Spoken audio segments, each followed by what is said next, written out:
Caitlin, thank you. Atlanta police will begin their second trial run in 3 years of a system that detects the moment a gun is fired. It's called ShotSpotter, and it will get a trial west of downtown later this year. The city rejected the same system after its first trial. 11 Alive's Doug Richards has more. St. Louis has used ShotSpotter for 12 years, using the audio technology to detect, pinpoint, and even analyze the type of gunfire heard throughout the city. If we hear that it's a high-powered rifle, multiple weapons being fired, we make sure that our officers are aware. We do not want them responding to a call blindly. Denver has used it too, sometimes calibrating the system with live gunfire in neighborhoods in controlled settings.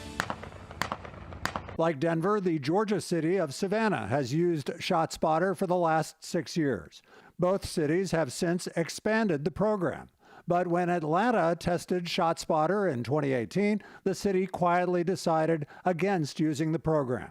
APD won't say why, but a spokesman told us this week since that time, ShotSpotter has made some enhancements to their product and is offering a no-cost pilot.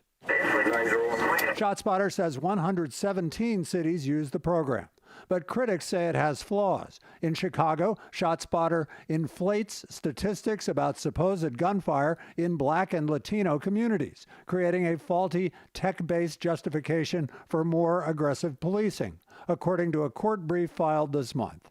That brief says 90% of Chicago's ShotSpotter alerts resulted in officers finding no shots fired or any gun crime.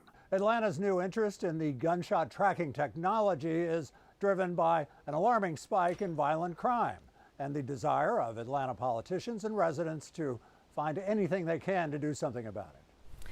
Doug, thank you. When it does come to violent crime, we've seen more focus this week on finding solutions.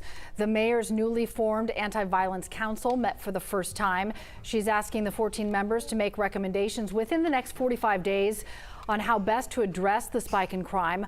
One city council member is proposing requiring gas station owners to install security cameras at every pump, but that is a cost that would be put on small business owners, and that's one concern. And Fulton County's DA, Fani Willis, says her office will be more aggressive in prosecution. She said the public can help by participating in jury duty and supporting the police. Now,